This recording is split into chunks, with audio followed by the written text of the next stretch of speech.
Well, it came from sort of a pretty sort of miserable year of last year. Well, a lot of work last year, but quite a lot of death and around, you know, personal sort of like people dying on me basically, and I felt sort of like just the sting of that at Christmas.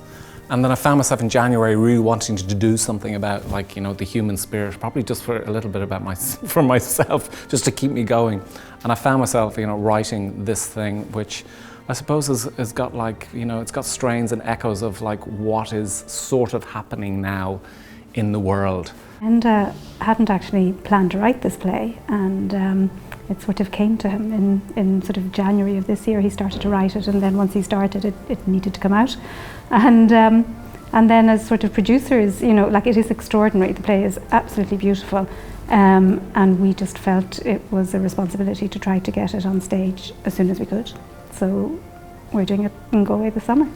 Our characters don't have ultimate control over their lives, and it's about what do you have control over and what can you focus on to get yourself to the next place of wherever you're going. Yeah. Create some sanity. Yeah. And purpose. Maybe in a relationship you try and create your own version of the world together, you know, like that's all that really you can do, you know, and that becomes your reality, and what is that? So, you know, words tend to be very, very literal, blunt things, and I've been attracted to dance for years. And Emma Martin, I think, is just like hugely sort of talented, wonderful choreographer. For me, it feels like a terrible vision of a very possible future. The hope is in the three human beings who are in that world, and the hope they have of connecting with other human beings or of surviving. So there's lots of hope in it, but hope in a very desperate place.